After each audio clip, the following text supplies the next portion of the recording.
All right, so you're here with us today because you really want to understand what's going on, with the economy and everything, all the crazy stuff happening, and you don't have time to read all those long articles, Yeah, listen to all those long, interviews and speeches and things like that. right. So we're going to try to break it down for you. Yeah, absolutely. And I think we've got a pretty good one today with Larry Summers. Oh, yeah. Yeah, this is a good one. Former Treasury Secretary, Yeah. Yep. president of Harvard, Huge name.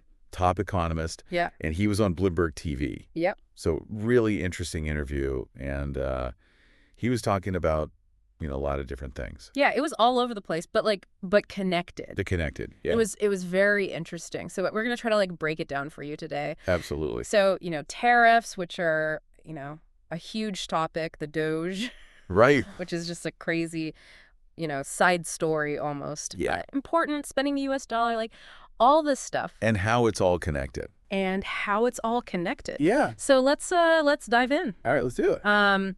So the first thing I want to talk about is this idea of tariffs as a self-inflicted wound. Yeah. And Summers really hammered on this point. Yeah, this was a big one for him. He's basically saying that tariffs are like a supply shock Yeah. to the economy. Okay. And a supply shock. If you think about when businesses have to pay more for their inputs for the stuff they use to make whatever they're making. Right, the raw materials, the components, exactly. whatever it is. Yeah, they immediately become less competitive. Okay, so it makes them less competitive on the global stage. Exactly. Yeah. And it's a drag on the economy. Because if they have to pay more for the stuff they need to make things, they're either going to have to eat that cost or pass it on to someone else. So, where does that cost go? Well, ultimately, it ends up with the consumer, right? Right. So if you're going to the store and you're buying, whatever it is, A car. a TV, loaf of bread, whatever. A house. If the inputs to that good cost more, then you're going to have to pay more for it. So it's like an extra tax, basically. It is, yeah. It's an extra tax. It's hidden, but it's a tax. And we're the ones paying it. Yeah. Yeah. Yeah, and if you're paying more for everything, then guess what? You can buy less stuff. Right. You have less money to spend on other things. Exactly. And if you're buying less stuff, then businesses are selling less stuff, and then they have to, maybe lay people off. Right. It slows the whole economy down. Exactly. It can really have a ripple effect throughout the economy. And he made this really, really strong comparison to oil prices. Yeah, he did. How did he tie that in? So he said that the initial tariffs that were put in place on goods from Mexico and Canada were probably equivalent to something like a $40 per barrel increase in the price of oil. Wow. And then even after some adjustments, he said it was probably more like $25 to $30 per barrel. So still a huge amount. It's massive. It's huge. Yeah. So it's we're paying that much more for everything, essentially. Essentially. Or a lot of things, at least. Yes, a lot of things, yeah. And you know what I think is interesting is that it's not just the actual cost. Right. It's the uncertainty. And uncertainty, yeah. Because if you're a business and you don't know what the tariffs are going to be next month or next year, or It's not going to invest. you're not going to invest. Yeah. You're not going to build that new factory. You're not going to hire all those people. You're going to wait and see. You're going to wait and see what happens. And that's what Summers is saying is so damaging. Exactly. Yeah, it creates this this fog over the economy where nobody knows what's going on. Right. And the same thing for consumers. Yeah. If you're thinking about buying a house, Right. but you don't know if you're going to have a job next year, You're going to wait. you're going to wait. Yeah. So it slows everything down. Slows everything down, and it makes a recession more likely. Right. And another thing he talked about was inflation expectations. Yes. And for people who aren't economists, can you explain what that is and why it matters? Yeah, so inflation expectations are basically what people think inflation is going to be in the future. Okay. And the reason it matters is because if people think inflation is going to be high, then they're going to act in ways that make inflation higher. So it's like a self-fulfilling prophecy. Exactly. It's like if you go to the grocery store and you see that prices are going up and you think prices are going to keep going up, you're going to buy more now before prices go up even more. Right. And that's going to cause prices to go up even more because there's more demand. And then businesses will be like, oh, people are still buying stuff even though we raised the prices, so we can raise them even more. Exactly. And so it creates this spiral. It's a vicious cycle. Yeah, it's a vicious cycle. And Summers is very worried about that because he's seeing that long-term inflation expectations are starting to tick up. And he pointed to a specific survey. Yeah, the Michigan survey, which is a really important measure of consumer sentiment. Right. And it's showing that people are starting to expect higher inflation in the future. So that's a warning sign. Yeah, it's a big warning sign. Okay, so we've got tariffs, we've got this whole inflation expectation thing. Yeah. And then he also brought up this idea of crony capitalism, Yes. which sounds kind of ominous. It does sound a little ominous. So what exactly did he mean by that? So he was essentially saying that he's worried that there's too much favoritism going on in the economy, Okay. that people who are close to the president are getting special treatment. Okay. And he pointed to a couple of examples, Like what? like government contracts going to companies like Starlink, Oh, okay. and reports of law firms being punished across the administration if they've represented parties that have been, adverse to the president. So basically he's saying that there's not a level playing field Exactly. and that the people who are, winning are the people who are connected. Yeah, the connected people are the ones who are benefiting. And not necessarily the people who are the best or the most qualified or Right. the most competitive. Yeah. Okay. But he did say that he thinks that some of the president's goals are actually good. Yeah, he did. He said that there's a lot of truth in some of the things that the president is talking about, Like what kind of things? like waste in government technology, Okay. the need for border security, Okay. over-regulation, Right. other countries taking advantage of the U.S. So these are all like legitimate concerns. Yeah, these are legitimate concerns. It's just that he's worried about how they're being addressed. Exactly. He's worried about the implementation. And the potential for corruption, Yeah. basically. Yeah, and conflicts of interest Right. among advisors. So like people advising the president who stand to benefit Exactly. from the policies that they're pushing. Yeah. Okay, so that's crony capitalism. Yeah, that's a crony capitalism. Now let's talk about the Doge, The Doge because this is like a whole other thing. is a whole other thing.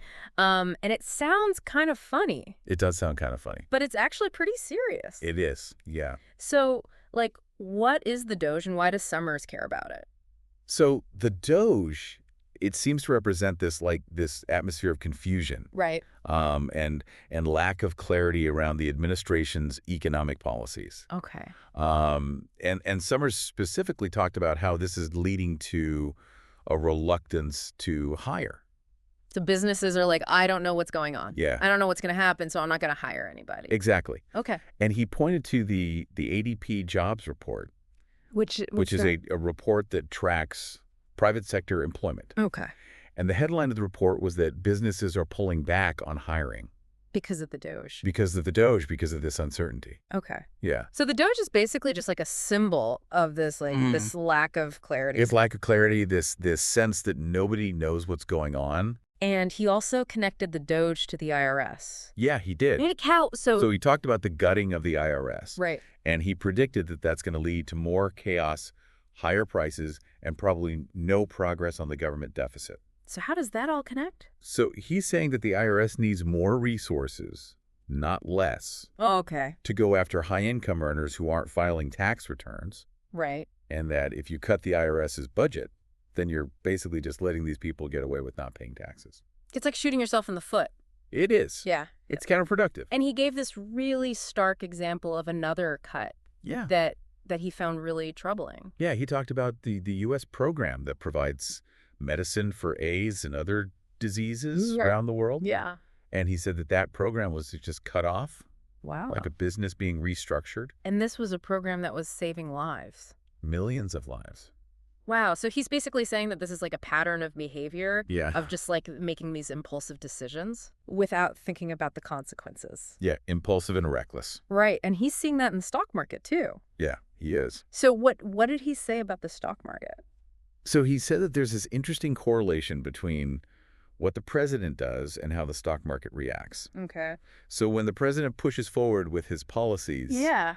the stock market tends to go down. And when he backs off. The stock market goes up. So he's basically saying that the market is like a referendum on the president's policies. Yeah, it's like the market is saying, we don't like what you're doing. That's interesting. Yeah, it's very interesting.